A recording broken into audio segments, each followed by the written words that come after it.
UFC 317. Should Charles Oliveira actually be favored in this fight? What's up, guys? Laura Sanko here, joined by the great, mysterious Din Thomas.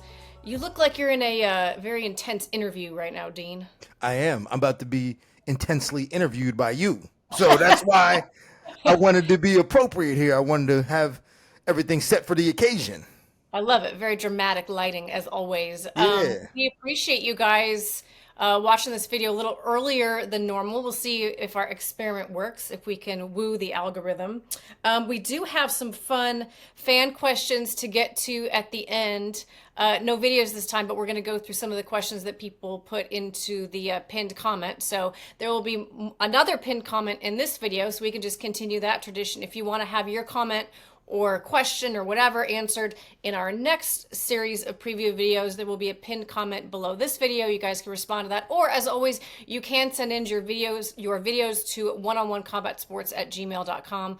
We enjoy seeing faces as well, but I realize putting a video together it's a bit of a thing. So if it's just not. It's put your videos together and send us some videos. Yeah, send us some videos. I enjoy the videos. Send us some damn videos. I do too. We've got some really good fights to talk about. This video, of course, is going to focus on the main event, UFC 317 International Fight Week. The vacant lightweight title on the line. Ilia Topuria versus Charles Oliveira. It is a fascinating matchup. Let me tell you what. Dean, off the top, what are you most excited about for this fight? Or are you excited for this fight? Maybe I'm making an assumption. No. Really, I am excited for this fight. We're talking about two guys. I mean, it's easy to say are two of the best lightweights in the world, right? Like that's typically what you'd want to say when you're talking about the lightweight title fight. But Ilia is not a traditional lightweight. He's not your typical, he's a featherweight moving up. Mm-hmm. So that makes this a little bit different. And Charles Oliveira, more so than the best lightweight in the world, he's such a fan favorite. So this fight is just interesting in its own way, in its own unique way, regardless of what the stakes are. And that's for the lightweight title. But this fight is just unique in its own way that we're dealing with two different guys from two different complete backgrounds actually fighting for the lightweight title. So I'm excited about that. Yeah, I'm salivating a little bit with this one, especially I like to watch film for these previews the day that we do it, so it's nice and fresh in my mind. And watching the film on both these guys, I saw some very interesting things that I think we can talk about. But before we get to the nitty gritty, I do want to run through some stats. Doing this a little bit earlier, I don't get the detailed stats that the UFC sends me as an employee. So I'm going to go off of the UFCstats.com document here, but I'll run through it. I swear I thought you was at the crib like 2 punches, 3 punches, 4 punches, 5. I get the email that has like the really drilled down data. Now we gotta go. It's okay. We're gonna go off stats.com. It's still good information. Still elucidates some interesting things, I think. Ilia Topuria is 28 years old. Charles Oliveira 35. Ilia Topuria obviously 16-0, undefeated. Charles Oliveira 35-10 in overall. I'm going to go off their last 5 record, I think, moving forward, because to me, that's the most relevant to whatever we're talking about. Charles Oliveira has had a couple losses in his last 5. He lost to Arman Tsarukyan, he lost to Islam Makhachev. I think those will be interesting things for us to discuss. Obviously, Ilia Topuria, flawless in his entire career and as well in the UFC. Ilia Topuria has a 69-inch reach. Charles Oliveira a 74-inch reach. Ilia Topuria is listed as 5'7". Charles Oliveira is listed as 5'10". I can tell you, standing next to both of them, I feel like Ilia is a little shorter than that, and I feel like Charles might be a little taller than that, but that's just my perception. Strikes landed per minute for both, pretty high, actually, for Ilia Topuria at 4.69. The striking accuracy, very, very high for Charles Oliveira at 55%, to 47% for Ilia Topuria. The defense for Ilia Topuria, this was the one I really wanted to highlight. 64% of significant strikes defended and 49% for Charles Oliveira. That 49 is actually still pretty high. 64 is very, very high. And that is something that really jumps off the page when you watch him fight. Ilia Topuria averages 2.02 takedowns per 15 minutes. Charles Oliveira, 2.25, so they're dead even there. Takedown accuracy for Topuria, 61%, 40% for Charles. Takedown defense for Ilia Topuria, 92%, and 56 for Charles Oliveira. Submission average per 15 minutes, 1.1 for Topuria and 2.7 for Charles. It's funny because normally I don't read out all types of statistics because a lot of times we're just focused on one aspect of the fight, but with these two you really do have to think about the entire picture of how they match up. And I would like to kick off this conversation with what I feel like is the elephant in the room, the size. Do you think we make too much of it, or is it proper to really be thinking about the size in this matchup? So more often than not, we make too much of it. And when I say size, we often make too much of it is like this guy's so much bigger. He's, he weighs more, this, that, and the third. But the only size does not matter, Dean. What's that? So you're saying size does not matter? I'm not saying that it doesn't matter. I'm not saying it's the end all be all. But what I am saying is when we talk about size in this situation, the size that we do have to account for is the length of Charles, because I think in that situation, his length could be a problem for Ilia Topuria. Yeah. Him being a little bit bigger and weighing a little bit more, I don't think is going to be much of a factor because we often talk about size because that's such a visual and it's so apparent we can see it.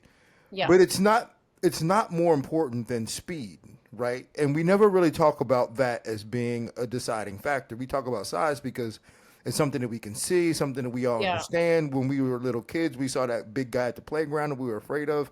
So just like the idea of size kind of puts fear in us. But I don't think it's going to be that big of a deal as much as the length of Charles Oliveira. It's harder to measure, right? Because you can't, unless we were to actually make the guys measure their speed in some sort of setting, it's really hard for us to know who's faster. I mean, we can see it in the fight, but it's hard to know. Like, that's not part of the stats that are right. That's never part of the stats. We never account for that. But I'm telling you right now, that is as much as important as a size difference. Speed is. Is this not crazy to you though? Hold on. Let me make sure that you can see this. Who is that? That is. Let me get here. That's Ilia and. That's Ilia and Raul Rosas Jr. Okay. Yeah. Wow. Yeah. Jesus. This one's a bantamweight. Yeah. And this one's a lightweight. Yeah. I mean that camera's really screwing this up. No, but I see it though. For sure, 100%. I'm not. The reason I posed the question is because I actually was having this conversation with myself. Am I making too big a deal of this? Having stood next to Ilia Topuria, granted I was in heels, I was taller than him. What you said is what I feel like. I do think it's going to be a factor in this fight because of the length of Charles Oliveira, because of the way that he uses his length with his teep kicks, with his jabs. And when you watch the film on Ilia Topuria, one of the things that he does, it's hard to say struggle with because the man doesn't struggle with much, right? One of the things that has been consistently landed on him is a nice, straight, consistent jab. Volk did it. Max did it. Now, both those guys ended up in chalk, but the point being, it is a tool that can land on him, and Charles Oliveira might be able to have success with it. And 100%, especially when you're dealing with, because what has he got, a 5-inch reach advantage? Yeah, I'd have to pull up. Yeah, you said 69 and 74, I thought you said? Yeah, 5 inches. So that's definitely an issue with the jab, with the lead side, and so on and so forth. You can sometimes make up for that with good foot speed, Ilia, and he doesn't necessarily move his feet a lot, but he does penetrate fast enough to make up for that disadvantage of that 5 inches. But I think the length is going to could be a real factor in the grappling aspect in terms of, and we saw it last weekend with Kamaru Usman and Joaquin Buckley. Yeah. Kamaru Usman's arm, and I remember seeing this when I was training Tyron Woodley for Usman. His arms are so long. That when he shoots, like Aljamain Sterling does this, like they get their arms around you so far that sprawling is almost always out of the equation. Isn't it funny how and I feel like analysts don't like to talk about body types as an X factor. I do all the time. I do too. To me, they're a fascinating one and a really important one because that's a perfect example. If I can snatch single you from 10 inches further away than someone else can, that's a problem. If I can wrap my hands around your knees easier and further, and I can get my hands clasped behind your butt quicker than someone else can, that's a real advantage. That's my point. But oftentimes we only attribute those advantages to just sheer size, and it's such a generic way to say it. Oh, he's bigger, so he's got the advantage. But those little things like arm length and leg length and just those and speed, like all those little things matter. I mean, trust me, I'd be getting carried away. I'd be like, his race is different, so he's gonna be. So I'd be getting carried away. But all those little things, but we have to account for all those little things because in situations and fights come down to moments. Who can handle moments? And if you have an advantage in a certain moment, it's going to play a factor. And it comes down to that sometimes. And people don't like to hear it because they just want to be like, oh, he's bigger or stronger or he's got better cardio. Yeah. But really it comes down to like all these little things that might apply in one fight that don't apply in another fight. Exactly. I notice it a lot when I'm calling fights and the shorter fighter, the wrestler, has the other guy against the fence and just cannot elevate them because they're not tall enough to. Like if you get a high crotch in a guy and you're trying to lift him up, I mean, you can only go so far. But I mean, you can suplex him, but like we see, yeah, you're right. We see it all the time. They're like trying to lift, and like their foot is still on the floor. Like we've seen it with Sean Woodson. Like when these featherweights trying to lift Sean Woodson up, like they're lifting him up, and his foot's still on the floor. Like, okay, yeah, that's a perfect example of someone who has extraordinary proportions. And it really, really affects his fighting style and the way that you have to think about fighting him. And good luck finding a training partner that can emulate that body type. But yeah, I think the size is an interesting thing to think about. It's funny when we have these fights. So Ilia Topuria, I looked, and he is a minus, as of right now, which we're doing this fairly early, minus 410 favorite. And Charles Oliveira is a plus 320 dog. Oh my God. That makes me change my mind on. I know. Listen, no. I must be crazy. Like I was literally thinking about like how I'm going to say this on this video because I have so much to say about how I think Charles can get the better of Ilia. And it's not that I think Charles should be favored. To be clear, I do favor Ilia in this fight. But those odds to me are wild. Absolutely wild. That's crazy. Part of it is when you go back and watch Ilia's fights, like it's so easy to get swept up in the sexiness of his finishes. And listen, it's easy to get swept up in the sexiness of a lot of what this guy does. Like a lot of it is absolutely. Whoa, take it easy, Laura. Gorgeous. Getting frothy over here. You getting carried away here. It's gorgeous. But there are moments that you can think about where you're like, you know what? If it was Charles Oliveira doing this to him, like the Bryce Mitchell fight, right? Bryce takes him down, and Bryce got some good shots on him on the feet as well. And I was watching, I was like, if this was Charles Oliveira, I think he would be in some big trouble here. The Jai Herbert fight, you watch him get knocked down, get head kicked by Jai Herbert, knocked down, and of course he comes back and he knocks Jai Herbert out. So that's what we all focus on. But it's like, I saw him eat that head kick in a couple other fights as well. Not nearly as hard as he did against Jai, but it's a thing that he gets touched with in a few fights. I don't know. I see avenues where I just think those odds are a little wild. There's something to your point about Bryce Mitchell. And I really do believe for as good as Ilia has shown to be as a grappler thus far, when he was on his back against Bryce, he clearly looked uncomfortable. But when you add that into the fact that there were times where, like, I think Bryce even faked the shot and like he oversprung. Like, I think he's afraid of being on his back at some level. Yeah. I think that terrifies him. And if he does end up on his back against a guy like Charles Oliveira, that psychologically will collapse him. Like it might collapse him psychologically to the point where he panics a bit and starts to get a little tired. I agree. And I watched the entire Zalal fight as well. Now, I understand that that was his first fight in the UFC. It was, what, 4 years ago, I think? Sounds about right. But again, there's moments in that fight where, and maybe this is unfair because it has been a lot of time, where I'm like, man, if this was Charles Oliveira, this would be a real problem. Like Yusuf Zalal had him in an E-bar and ran out of time. Zalal took his back. Zalal defended everything that he had to give in terms of he got a mounted guillotine that Yusuf defended. Like, I don't know. I think that there are a lot of people out there who are really in love, and understandably so, with his finishing abilities. But I just think it's a little closer fight than that. I don't Yeah, know. we tend to do that. We tend to get enamored by I mean, it's this. easy to do. They are Yeah, gorgeous.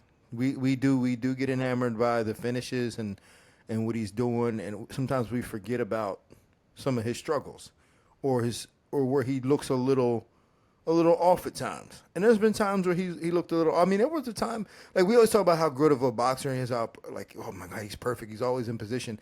I mean, we can go back and look at some fights where he threw punches and almost fell. Like he, yeah. So Yes, like, that's what I'm yeah, saying. When you watch the film like I just did, all at once, I will say he has improved and evolved extraordinarily from the Zalal fight to the Max Holloway fight. But you're right. I mean, there are definitely moments where he looks less than perfect. And I feel like the narrative coming into this one is that he's perfect and has no flaws whatsoever. And I think my only point with this is that he's not perfect. He may be damn near it, but he's not entirely perfect. I think the question maybe is Charles perfect enough to deal with where Ilya really is best, and that is that really dangerous boxing range. Like, can Charles keep the range where he wants it, which is either super far out or on the ground? Or is Ilya going to be able to do what he does to everybody, which is push them up against the fence and find his perfect range and just stay there? Like, his ability to do that to everybody is pretty impressive. I just well, don't know if Charles will play that game. what he might not have a choice. That's the Yeah, thing. He might true. not have a choice, and that's what because 25 minutes is a long time to avoid playing that game, and that's the one thing I can say about Ilya. So we've talked about when we look at his entire catalog, we can find moments of him not looking all that great. We can find moments of him looking very human. But what I will say about Ilya is that in the big moments, he finds a way to shine, and that is a skill in itself. Like he doesn't it doesn't seem that he's going to panic in the bigger moments, and we've seen Charles do that. He's been That's true. criticized for that. We've always said, the rumor is, or the word on the street is, he might still got a little B in him, right? And then he comes out and he knocks out Gaethje and go, oh, see, he doesn't have it, and then he does Yeah. something. And so then, but the reality is that kind of once you have it, it's still hidden in there somewhere, right? And we haven't seen that really from Ilya. So, and in the bigger moments, he seems to shine brighter in the bigger moments, and I think that's very key here. But when you talk about him pushing Charles to the fence and being able to fight in his spots, Charles is going to have to at some point in the fight. The longer it goes, he's going to have to. Like it's inevitable for him to find himself somewhere in that. And I think this is where Ilya being smaller helps. He's a smaller target and he's really fast. He's got really fast hands, and that to me might be a bigger issue than Charles's size, His speed his speed. and his combinations. His combinations are truly, like, to me, that's probably my favorite part of his game. And it's something that, like, we don't necessarily, it's not overly prevalent in MMA that someone has that fluid of boxing combinations, is that comfortable in the pocket, both offensively and defensively. And I feel like you don't develop that level of an offense without having first developed a level of defense that will support it. Because on the come up, people don't let you just stand there and rip off combinations without making you pay for it. So whoever coached him from an early age did a really good job of instilling the defense, because there are so many people in MMA that when they train pads, they only train, or at least they train 80-20 offense to defense. And that's not how a fight works. And when that's how you hit pads over and Yeah, over and over and over again, I know because I did it, yeah, you end up sucking. don't develop the reflexes. So whoever trained him, the Clement brothers, did a good job. Well, also too, and I want to give a shout out to the fighters that do this. Is they tend to accept this accountability on themselves to do what they need to do to find the style that they have. So oftentimes I'm telling you this as a coach. I'm telling you this as a coach. It's up to the fighter sometimes to do it. Hmm. It is. It really is up to the fighter sometimes because you can, as a coach, you can tell fighters this, that, and we try to throw so much at them, and just so much goes over their head, and the next thing you know, we're just dealing with a cookie cutter type guy.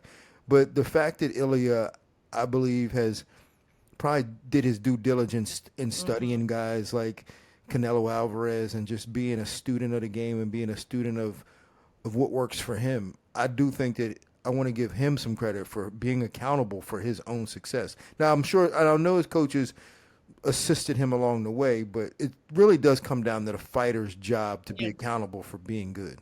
That's a good point. That's a very good point. Speaking of his coaches, though, no longer training under those coaches that he came up with from day one. This is the first time that he's trained, I guess, in his own. He moved from I'm trying to remember the name of the city he was in, Alicante, I think, and then he moved to Madrid because I saw I was researching this and there was an article in Spanish. So I did that thing with Google Translate on my phone where I hold my phone up to my computer and then like the words magically turn into English. So it wasn't perfect, but basically it sounds like Ili had so many sponsor type obligations that were in and about Madrid that he moved to Madrid and it was just too much for him to do the 4 hour back and forth type thing. So he kind of did his own training camp this time without them in it. Again, that leads me to believe that in his entire career he took it He's upon been in charge. himself to Yeah. kind of do his own thing, and we read a lot into that as, oh, I can't believe he left his coaches, because at the end of the day, like if they were that instrumental and he was that dependent on them, Hmm. we're talking about a world champion. He's flying these guys out to train him if Yeah. it was that instrumental to him. But the reality is I think that he did a lot of this work on getting good himself. Hmm. They're on good terms too. It certainly Yeah, wasn't any sort yeah. of like, bad blood type of breakup, just logistics. What do you think about the gas between these two? I think that both of these, in terms of like gas, I think this comes down to just who can maintain their energy psychologically more so than anything else. Hmm. Because I think both of them physically are capable of fighting for 3 hours straight. Right? If you Hmm. put these guys in a no limit time, a no limit fight, these guys are going to fight forever. But I think that under the circumstances, who doesn't get panicked under certain circumstances? I think Hmm. that'll be when we start to see somebody get a little panicked, then we're going to start to see them fade a little bit. And I think that's going to determine who fades first, is who gets panicked first, who gets put in some bad spots that they don't like, that causes them to panic a little bit. And I'm more than willing to think, damn, I don't It'll know. be Charles on the receiving end. If Charles gets takedowns, Ilya Yeah. will fade. If And on Charles the if flip side, Charles on the is flip able to get side, yeah, if yeah. Charles if Charles is able to get takedowns the way he did against Michael Chandler in that second fight, Hmm. Ilya will fade. Yeah, that last fight was an interesting one to watch. It's not the best version of Michael Chandler, and I guess you have to keep that in mind. However, that was a fantastic performance by Charles Oliveira. The only thing I will say, I didn't realize because Charles has been in so many 5 rounders. That's the only time he's ever gone 5 rounds ever. Was that fight? I didn't know that. Isn't that crazy? That is crazy. I had to double check myself several times. He's only gone 5 rounds that one time. And I will say that last round was looking a little, that's when he was starting to lose his grip on what was happening. And that's actually, it makes sense. Like if you've never been 5 rounds, again, that's mental fatigue. Hmm. That's mental. Just you're just not used to being inside a fight for that long, and then when you're in there for another 5 minutes, you're like, wait a minute, this is awkward. What do you think of the narrative that Charles is chinny? I mean, is that concerning to you? Do you agree or do you disagree? He's been knocked down by Chandler, Poirier, and Gaethje, but and Islam obviously knocked him out, but, or knocked him down and then so it subbed him. But hasn't been since, not with Beneil, not with the second Chandler fight. I don't know. I mean, everybody, if you get clipped, is a little chinny, right? Sure. Like these, we're talking about the best of the best. Took an overhand right, and he Yeah, dared to stumble. yeah. Everybody at that level, if you get clipped, you're gonna be, it's. In fact, I'm more willing to say that, like to not to, when you got a chin like Nate Diaz, that's the anomaly here. Like when you got a chin, when you got just like an iron chin, like when you're Kelvin Gastelum, that's the anomaly, right? Yeah, he's an example. But I think typically, I think his chin is about standard. It's just he's dealing with big punchers in big fights, And Yeah. but I think it's about standard. The problem is he's dealing with a guy with the kiss of death, Yeah. and if he does get knocked out, we'll say, "See, I told you he was chinny," and I don't necessarily believe that he's like truly chinny in a sense. He's just, man, he's dealing with guys that are killers, have killer instinct and one punch power.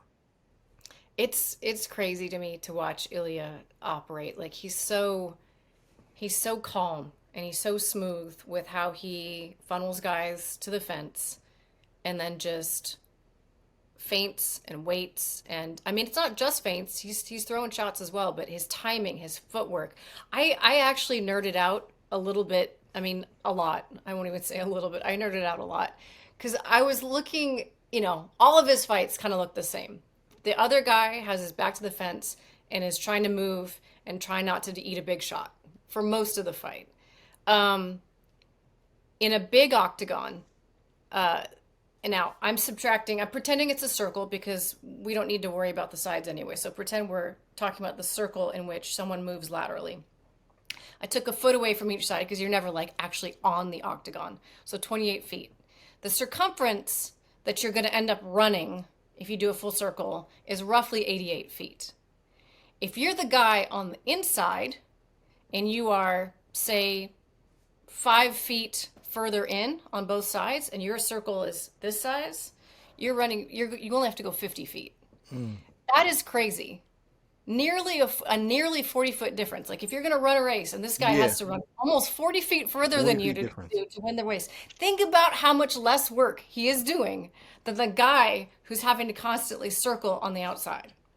Well, let's go back to the Charles Oliveira Michael Chandler fight. Michael Chandler, I mean, did you could have probably counted how many miles he ran in that fight. Oh my God. Yeah.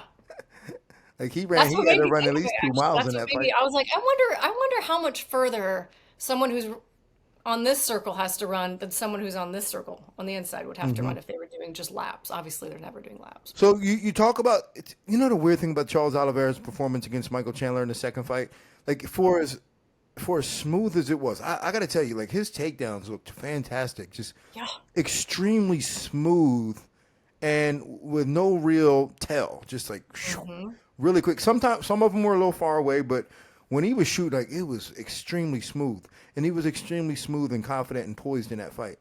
However, I don't think that version beats Ilya. I think because he had to fight, because when he fought Chandler, he fought him slower, he fought him more methodical, and I think for him to beat Ilia Topuria, at some point he's got to be a little bit wild. I think he's got to catch him with something a little bit wild. Because I think if he slows down and tries to go technique for technique with Ilya's too fast for him. How do you go about game planning to beat an undefeated fighter?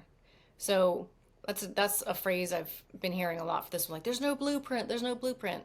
Well, sure it is. You as a coach, do you seek out, like what we just talked about earlier, do you seek out moments where you're like, oh, that didn't look great? Or do you just simply focus on what your fighter is good at doing and not worry about finding holes that do or don't exist, that no one has found? A little bit of both. I mean, Yeah.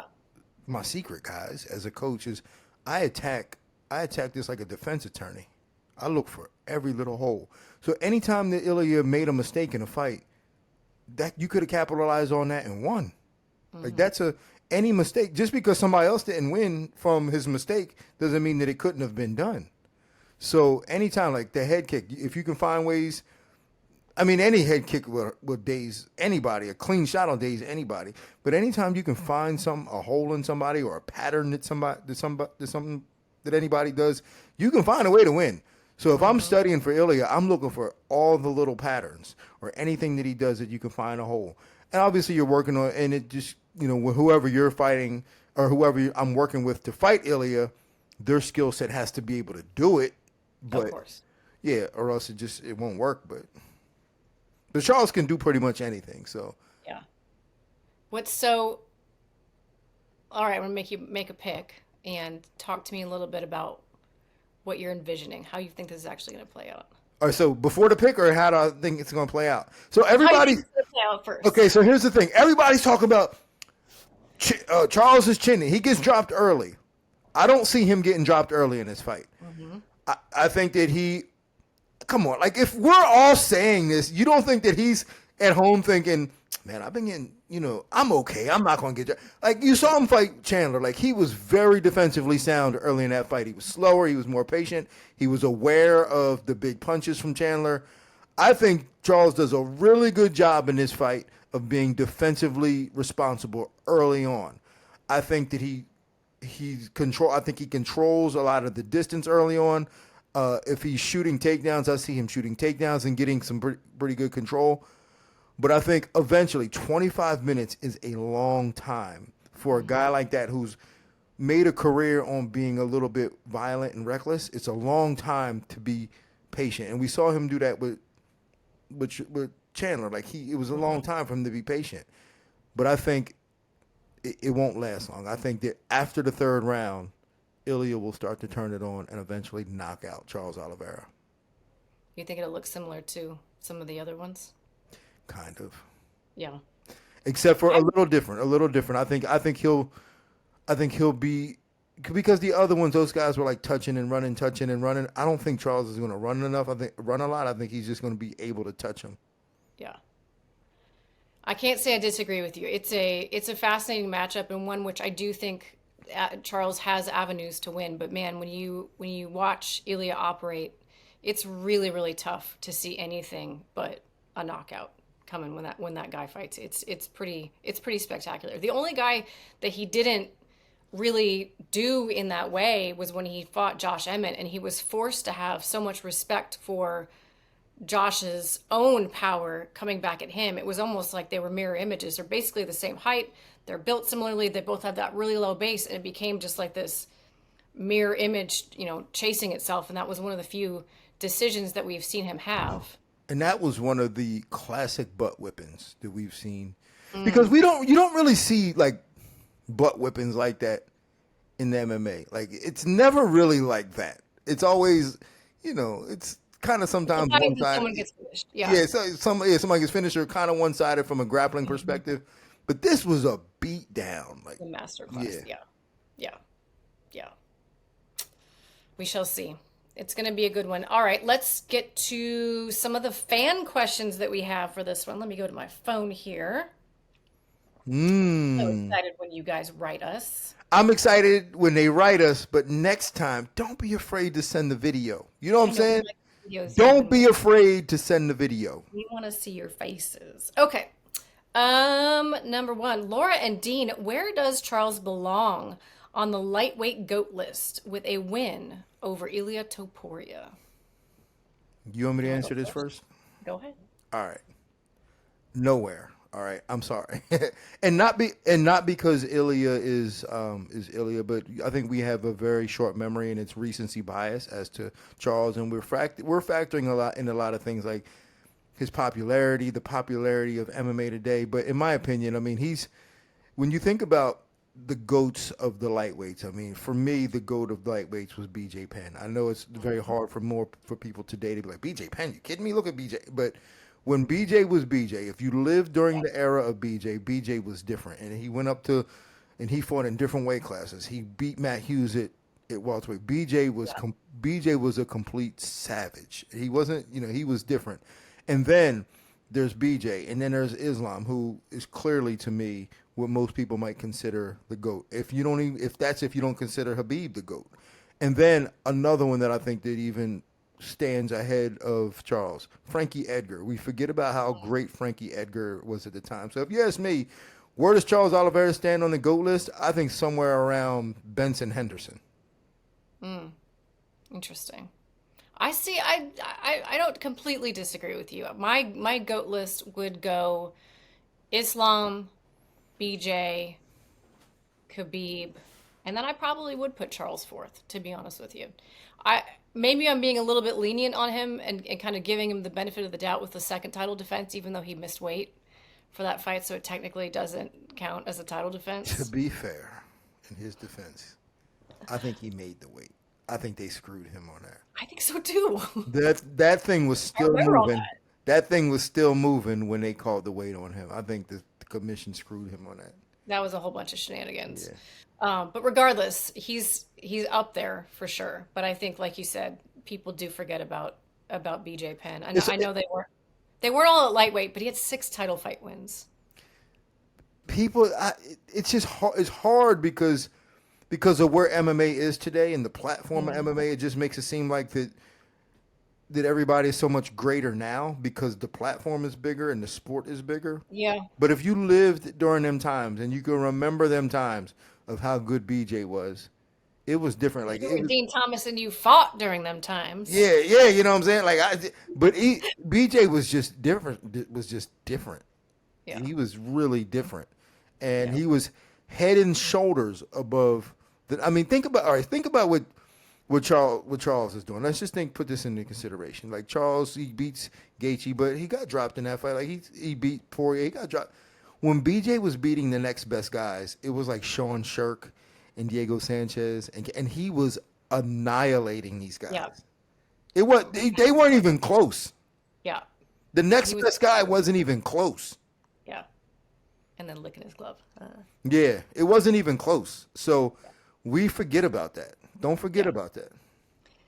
People need to spend some time on Fight Pass and just get yourself some popcorn and spend a night reminding yourself of BJ Penn and how great he was. That was from, ooh, I'm not going to be able to read this name, but I want to tell them thank you for their comment. At CKX Talents. Thank you. All right, another one. We have one from Veronica Lopez, 4760. Lauren Dean, I love your work and breakdowns. Always so insightful. Heart. Uh, do you believe Oliveira's chances to win are being overlooked in this matchup? I guess we are overlooking it, and not me personally. I'm not over, but when you look at the I odds, can't find a single person that's picking him. I watched one of those really, videos that's like, pros pick or whatever. yeah, Not a single one. And that's where I was like, are we, what? What? no, I mean, but it's still I guess it's I'm not not unfair, but it's not unfair. It's almost like you know how when people go, "Oh man, I can't believe it was a unanimous decision." Yeah. Yeah, but that just means it might even just mean that the judges thought he won by a little bit. All of them just Yeah. thought that, right? But all of them Yeah, agreed but that he all won of them by. agreed that he won just by a little bit. And I think that's the situation here. But because most people are picking Ilya, I think that we're treating it as if it's unfair to Charles. And I don't think Hmm. it's necessarily unfair. 4-1 is unfair. But the Yes, fact the that everybody, odds. yeah, but the fact that everybody thinks that Ilya is going to win is not unfair because I don't think that just because I think Ilya is going to win doesn't mean that I don't believe that Charles can win. I Yeah. still believe that he can win. The problem for me is that Ilya's so fast. And Charles's best punch to me is his left hook. But Mm. I'll trade Ilya's right hand for Charles's left hook. You know what I'm saying? I'll trade that. Ilya Ilya's does a really good job body work, of his punching off footwork. the line Oh, and just really punching off the line, but in the center of his target. Like he's just really accurate. He's just really so all of Charles's weapons are as strong as they are, but Ilya has something for most of them that I would mm, trade Ilya's for. So mm. it's not that I'm overlooking Charles. I just think that Ilya has an answer for pretty much anything Charles can do. But I think Yep. Charles really just needs to, if I'm Charles, get on that teep kick fast as you can. 100%. I do think that teep kick could be real problems for Ilya. This one's a long one, so buckle up, Dean. But we love hearing from Rationale NE. Okay, let's see if I got the instructions right on getting a response from you guys. 317, this is like a letter. 317 is one I've been waiting for all year. But first off, kudos on this channel. Top-notch fight analysis. I'm not sure there's a better analysis duo out there, guys, honestly. Thank you. Thank you. At Dean, Please finally give Ilia some proper props in spite of your hard-ass coach instincts. Because quoting you from the last time I saw you on the Joe Rogan Experience, Ilia will expose you. Speak on Oliveira's teeps, distance management, and head movement, or lack thereof, and potential ground game in this matchup. No, I don't understand. I honestly don't understand the question, because if you want me to give him props, you just quoted me giving him props. Yeah. But now you want me to speak on Oliveira. Which one? What do you want me to do? You already quoted my props on him. So I'm going to give him his. I'm going to give Ilia his props. All right. So I'm going to be fair to you and Ilia here. Ilia is a tremendous talent. Very clean boxing on the inside. Like you said, eraser level power, and just really good instincts for punching people in the jaw. So that's it. But to go on the Charles Oliveira's thing, Charles does have some things that can stop that, like those teeps up the middle, not allowing Ilia to come forward without paying the price. Got to pay the entry fee to come in. So if he's throwing them teeps, and he also does a good job of throwing those little front kicks to the legs to stop the forward movement of Ilia. So those little things that Charles does, he can really distract Ilia. He can stop him from coming forward. He can distract him. And then maybe land some punches of his own, but he's got to do it in a way where Ilia is a little confused, and that's going to be the hard part, because Ilia is always so sharp in terms of his awareness and his vision. He's sharp, so it's hard to confuse him. Yeah. Well, yeah, and it's going to be hard to keep him confused for long enough, I think. 25 minutes is a long time to be in there with a guy like that. Yeah. Then there's a second part that's to me. At Laura, please say more about Ilia's footwork, underrated calf kicks, underrated chin, and what you feel his peekaboo style and long boxing combinations may be doing to the evolution of MMA. Is the game evolving under our noses? Sad and thrilled to see my number one and number two favorite fighters in no particular order match up. I love this guy. Yeah. I love that you call out the peekaboo boxing, because that is a very specific style of boxing that most people attribute to Mike Tyson. That's the person that comes to mind when, at least for me, when you say that. And it is somewhat unusual to see that in an MMA, because I think a lot of guys are very focused on, well, I'm trying to think. I'm going to look stupid if I demonstrate this, but for people who don't know about peekaboo boxing, You got to demonstrate it. It involves a lot of torso head movement. Like you're rolling, you're gonna keep a tight high guard, you're rolling, you're pulling, but everything is like tight, and you're coming underneath the punches quite a bit. You don't see that a ton in MMA, because maybe Dean should demonstrate peekaboo. No, you did. Nope, you did a good job. You did a good job. I want to laugh even more, but I can't. It's really good. Actually, that was really good. I used to do things.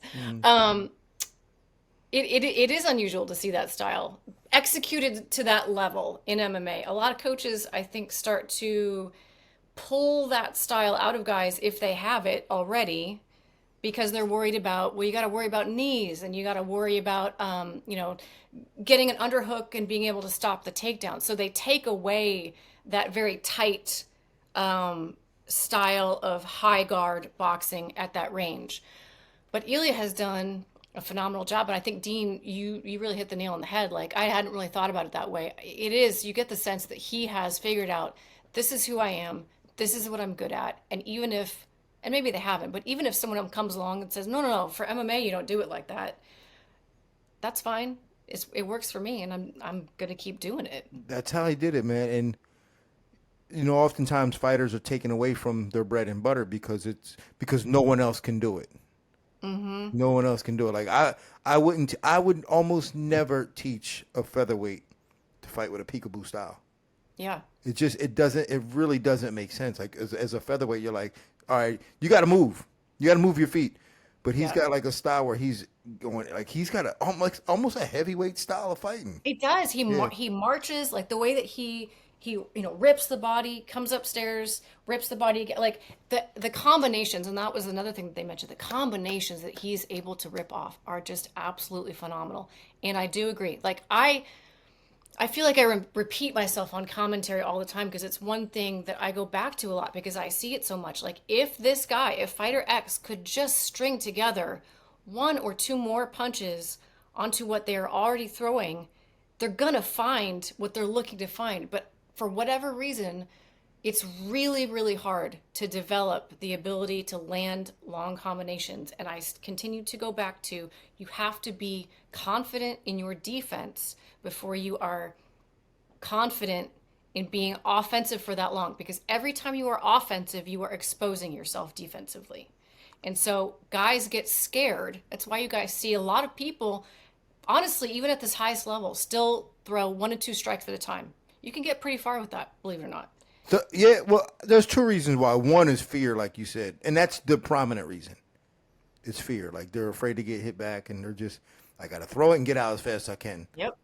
The second, if you're dealing with someone who's a bit naive and a little psycho, is in their head they've already assumed that just one punch will knock out their opponent. So they're thinking that they're a little cocky, and they think that all it takes is one. Yeah. Most people don't have the ability, to be honest. Yeah.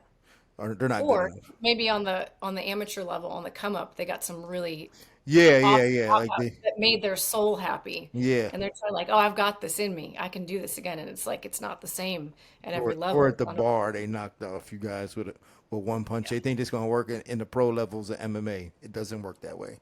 Yeah. Well, that's it for the fan comments. We appreciate those are fun discussions to have. We love hearing from you guys. And Dean, I appreciate you taking the time, getting this out early, getting our thoughts out to the masses. We'll see how this does. Guys, thank you so much for watching. We'll see you next time. There's more videos to check out on this channel. Click like, click subscribe. We appreciate you, and we'll see you next time.